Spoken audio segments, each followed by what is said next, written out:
Hello, जय हिंद। तो आज का जो हम लोग का विषय है वो विषय न्यू एनसीईआरटी जो आया हुआ है, ठीक है। जो न्यू एनसीईआरटी आया है उसका जो हम लोग पार्ट देख रहे थे, जिसमें ज्योग्राफी का हम लोग पहला चैप्टर देख लिए थे, दूसरा भी चैप्टर देख लिए थे, ठीक है। और आज हम लोग जो देखेंगे वो है तीसरा तीसरा चैप्टर, जिसमें कि हम लोग क्वेश्चन आंसर देखे थे।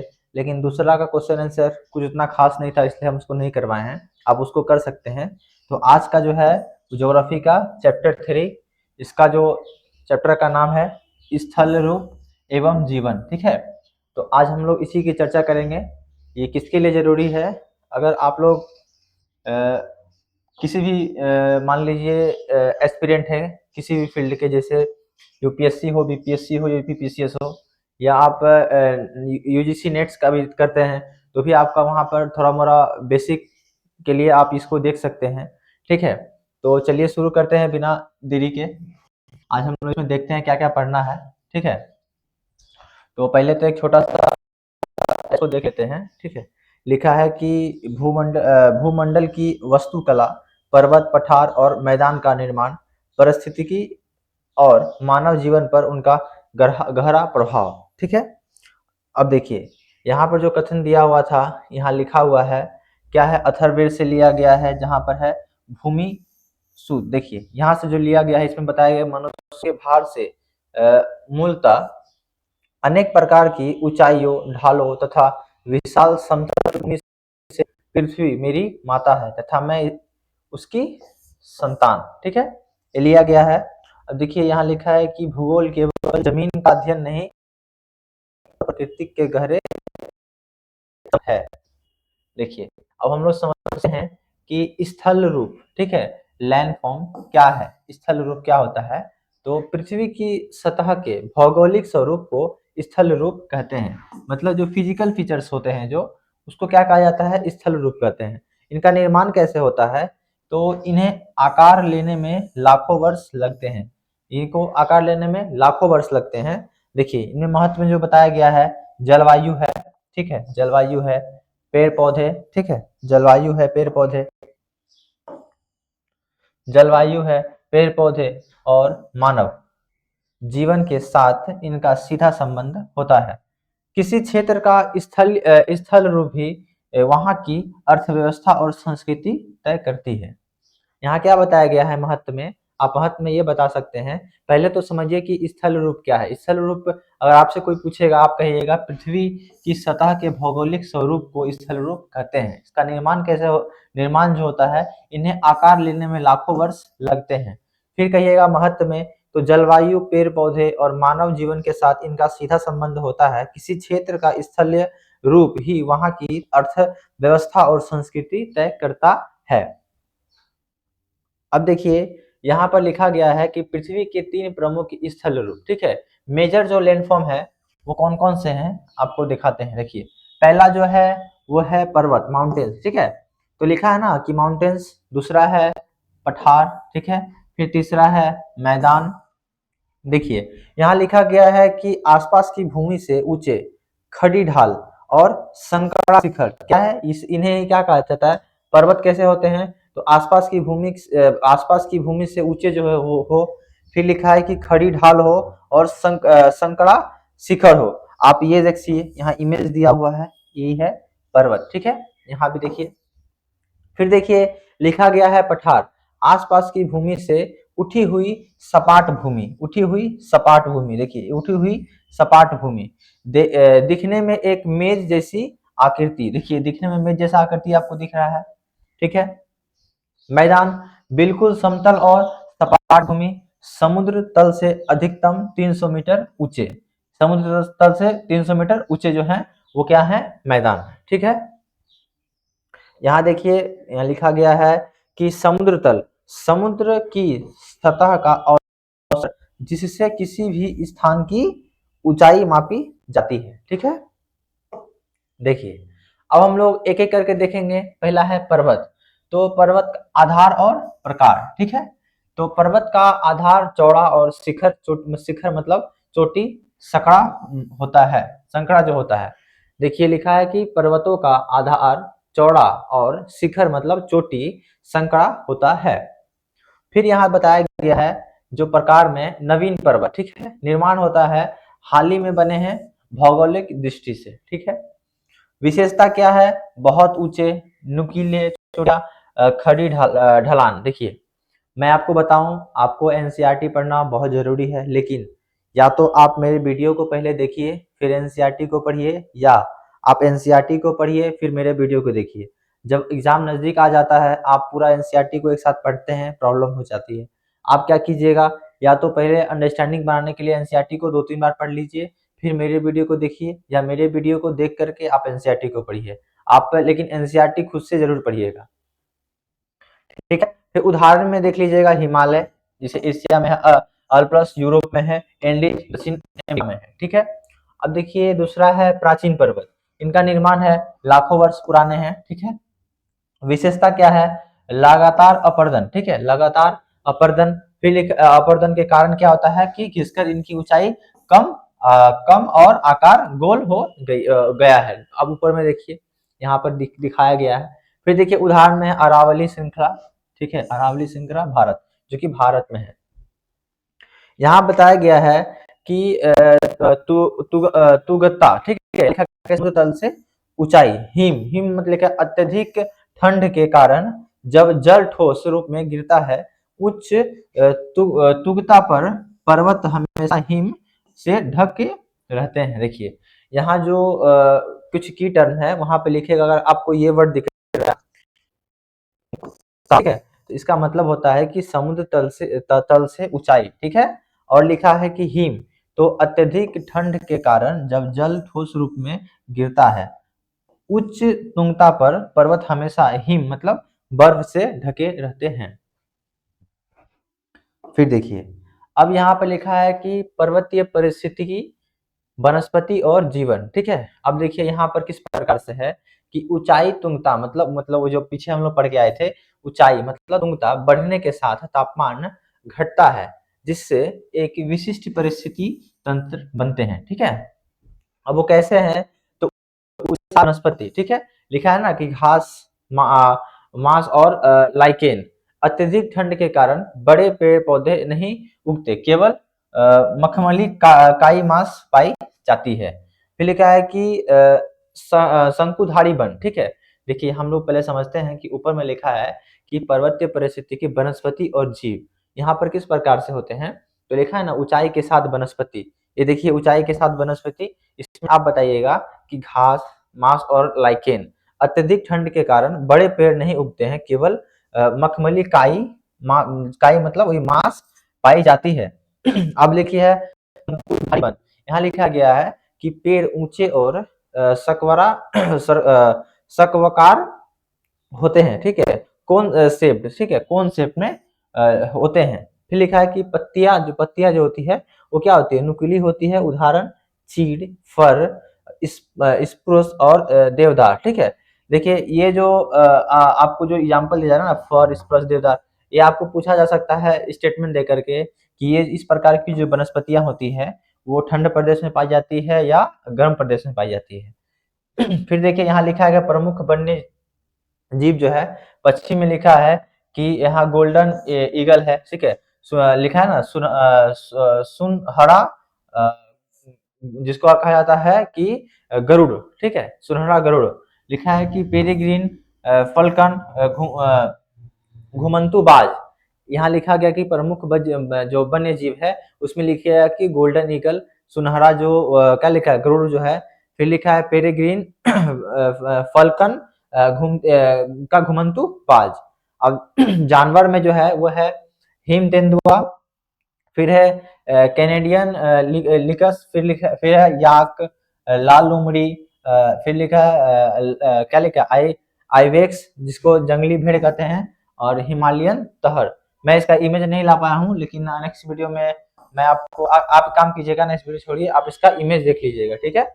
आपको जो इमेज आप इसको गूगल करके आप इसका इमेज एक एक करके देख लीजिएगा। फिर देखिए लिखा है पर्वत जीवन की चुनौतियां, क्या क्या चुनौतियां आती है। यहाँ लिखा है कि खड़ी ढालों और विषम जलवायु के कारण पहाड़ों पर मानव जीवन मैदानी इलाकों से अधिक कठिन है। अब किस प्रकार से है, तो पहला लिखा है कि भूस्खलन। एक मिनट रुकिए।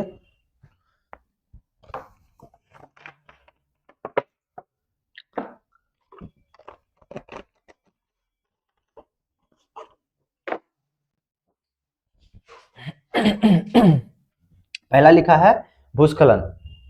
यहाँ पर है चट्टान या मिट्टी के बड़े हिस्से का टूट कर अचानक ढाल से नीचे गिरना, ठीक है, इसे भूस्खलन कहा जाता है।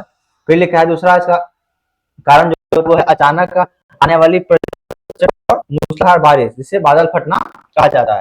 यहाँ लिखा है ना कि पर्वतीय जीवन की चुनौतियां क्या क्या है। ये आपसे पूछा जाएगा अगर क्वेश्चन की पर्वतीय जीवन में क्या क्या चुनौतियां आती है। पहले आप भूस्खलन बताइएगा, फिर बताइएगा बादल फटना, जिससे क्या होता है अचानक बारिश आती है और बहुत सारा पानी एक जगह ही गिर जाता है। फिर तीसरा लिखाइएगा लिखेगा हिमस्खलन, लिखा या चट्टानों का पहाड़ों से अचानक खिसकना, प्रायः बर्फ पिघलने पर होता है, ठीक है। फिर लिखा आकस्मिक बाढ़, मतलब अचानक जब बाढ़ आ जाती है तब क्या होता है बादल फटना या भारी बारिश से अचानक आने वाला बाढ़ भयंकर बाढ़ आता है ये। अब देखिए मानव अनुकूलन और अर्थव्यवस्था, ठीक है। यहाँ लिखा है कठिन परिस्थितियों के बावजूद मानव ने पहाड़ों पर जीवन के बेहतरीन तरीके खोजे हैं। अब यहाँ पर क्या है कि कृषि और पशुपालन लिखा है ना कि वेदिका कृषि। यहाँ लिखा है खड़ी ढालों को काटकर सीढ़ी नुमा खेत बनाना ताकि मिट्टी ना बहे और खेती हो सके। कृषि योग्य भूमि कम होने के कारण पशुपालन से भेड़ याक आजीविका का मुख्य साधन ये यहाँ पर किया जाता है। ये पर्वतीय क्षेत्र में यहाँ बहुत महत्वपूर्ण, यहाँ पे देखिए किस प्रकार से होता है कि वेदिका कृषि, इसको कहा जाता है कि खड़ी ढलान को काटकर सीढ़ी नुमा खेत बनाकर ताकि मिट्टी ना बहे और खेती हो सके। ये देखिए यहाँ आपको तस्वीर दिख रहा होगा। अब देखिए लिखा ना कृषि योग्य भूमि कम होने के कारण क्या पशुपालन करते हैं लोग, जैसे भेड़ पालते हैं या और आजीविका का मुख्य साधन क्या है यहाँ पर भेड़ है याक है, इस तरह के लोग आदमी आजीविका जीवन चलाते हैं। फिर पर्यटन मुख्य आय का स्रोत जो होता है वहाँ का पर्वत क्षेत्र में, वहाँ क्या होता है पर्यटन होता है, जहाँ बताया गया है कि स्वच्छ हवा शांत पर्यावरण और तीर्थ यात्रियों के लिए अच्छा होता है। फिर लिखा गया साहसिक खेल, यहाँ लिखा है ना स्कीइंग हाइकिंग पर्वतारोहण पैराग्लाइडिंग है। फिर है इसमें चुनौतियां क्या आती है कि अनियंत्रित पर्यटन पर्वतीय पर्यावरण पर भारी दबाव डाल रहे हैं। जैसे मान लीजिए कि जब गर्मी का सीजन होता है तब आदमी पर्वतीय क्षेत्र में अगर जाते हैं शांति मतलब छुट्टी बिताने के लिए, तब क्या होता है कि वहां पर बहुत ज्यादा ट्रैफिक हो जाती है, बहुत सारी समस्या जाती है, इससे बहुत ज्यादा बोझ पड़ जाता है, वहां पर प्रशासन संभालना मुश्किल हो जाता है। तो ये इनकी कुछ चुनौतियां हैं।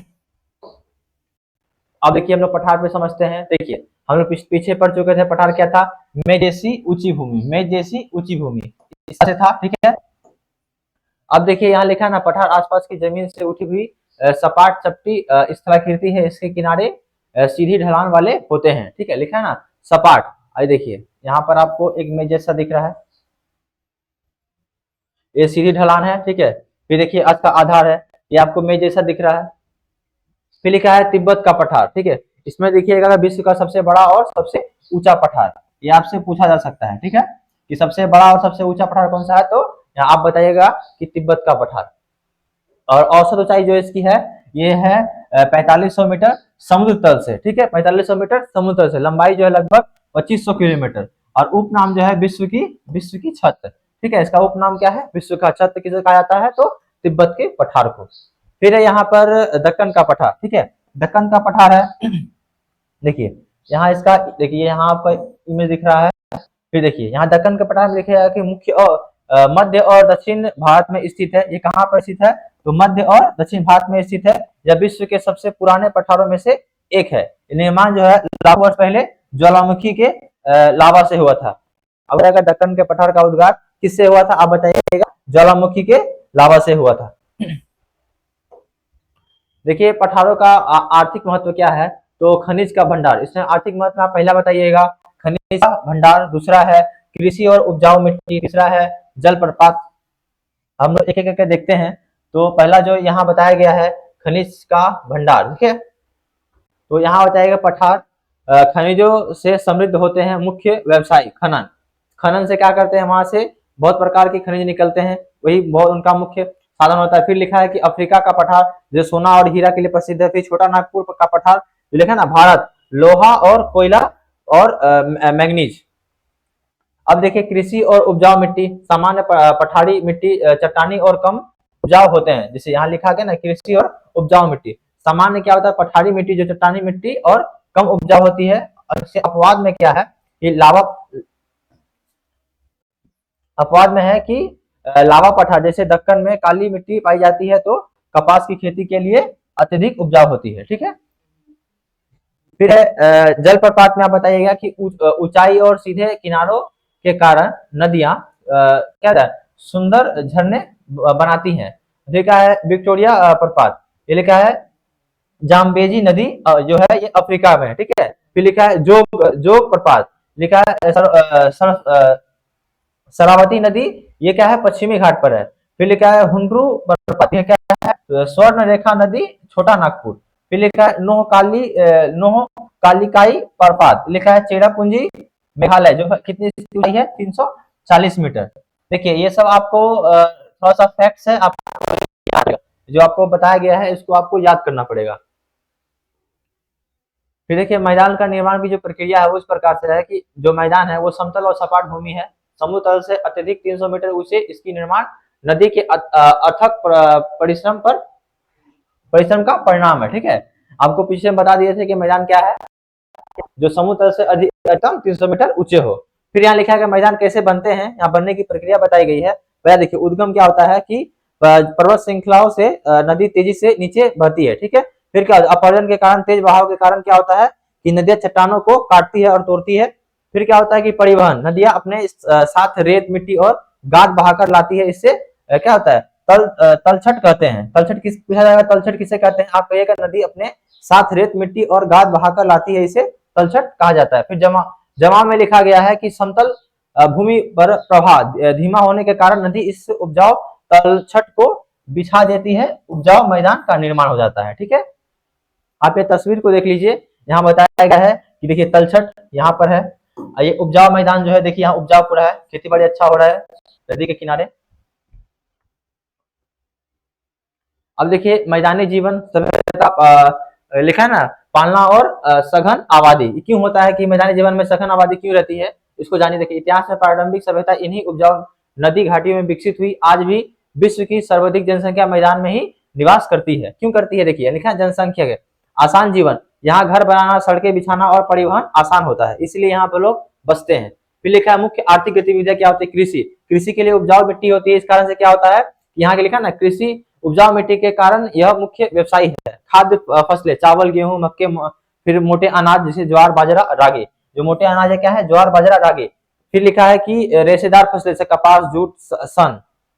सिंचाई, सिंचाई में लिखा है वर्षा के अलावा नहरों के जल और भूमिगत जल। ठीक है, नहरों के जल और भूमिगत जल का व्यापक उपयोग। फिर लिखा है कि मत्स्य पालन, अगर देखिए किनारे में रहेंगे तो क्या मछली पालन भी करते हैं आदमी। यहाँ पर मछली को देखिए, यहाँ बताया गया है कि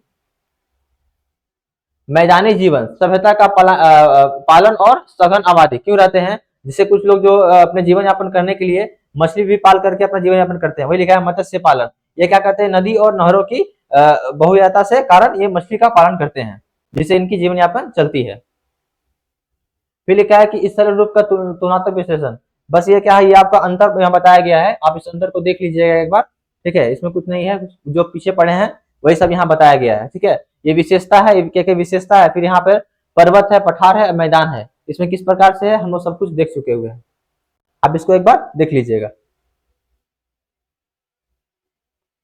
अब हम लोग क्विक रिवीजन कर लेते हैं। ठीक है, क्विक रिवीजन में यहाँ बताया गया तिब्बत का पठार विश्व की छत सबसे ऊंचा पठार। ठीक है, इसकी ऊंचाई 4500 मीटर है, 2500 किलोमीटर लंबा है। ठीक है, फिर लिखा है दक्कन का पठार ज्वालामुखी लावा से निर्मित है, प्राचीन पठार, उपजाऊ काली मिट्टी। फिर लिखा है अरावली श्रृंखला प्राचीन और अपर्दित पर्वत का उदाहरण है। नवीन जो पर्वत है वो क्या है, हिमालय, अल्प्स एंडीज और नुकीली चोटियां। फिर लिखा है जलप्रपात, लिखा है ना नोहकालिकाई चेरापूंजी मेघालय, इसकी मीटर कितना है इसका 340। फिर जोग क्या है शरावती नदी और लिखा है हुंड्रू, क्या लिखा है स्वर्ण रेखा नदी। फिर लिखा है शंकुधारी वनस्पति, इसमें लिखा है चीड़, देवदार, फर, स्प्रूस स्प्रूस पहाड़ों पर। देखिए आपको पूछा जाएगा कि शंकुधारी वनस्पति इनमें से कौन सा है, आपको 4 ऑप्शन दे दिया जाएगा, ठीक है। और आप में इसमें से देख लीजिएगा, लिखा है ना चीड़, देवदार, फर, स्प्रूस पहाड़ों पर है, ठीक है। फिर क्या है तलछट, तलछट क्या है, नदी द्वारा लाया गया गाद जिससे मैदान बनते हैं।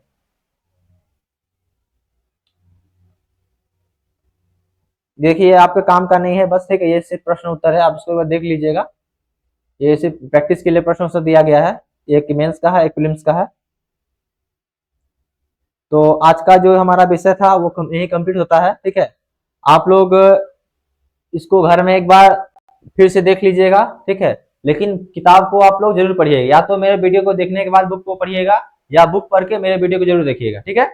इससे आपका क्या होगा, कॉन्सेप्ट बनेगा। और एग्जाम में जब आपका एग्जाम नजदीक आएगा तो आप क्या कीजिएगा, फिर से एक बार मेरे वीडियो को देख लीजिएगा, लेकिन बुक अवश्य पढ़िएगा। बुक पढ़िएगा तो आपका नॉलेज और भी ज्यादा अच्छा होगा। तो फिर मिलते हैं। अभी हम कौन सा कंप्लीट करके आपको बता देते हैं। एनसीईआरटी का जो हम लोग क्लास 6 का था, उसमें हम लोग चैप्टर 1 देख लिए, चैप्टर 2 देख लिए, ठीक है, और चैप्टर 3 को भी देख लिए हैं। हमारा ये बुक यहीं पर कंप्लीट हो जाता है। हम लोग हो सके तो हिस्ट्री करेंगे या करेंगे, ठीक है। नेक्स्ट वीडियो में जो स्टार्ट करूंगा आपको पता चल जाएगा, आप मेरे प्लेलिस्ट में जाकर के विजिट कर सकते हैं। मिलता है फिर नेक्स्ट वीडियो में, धन्यवाद।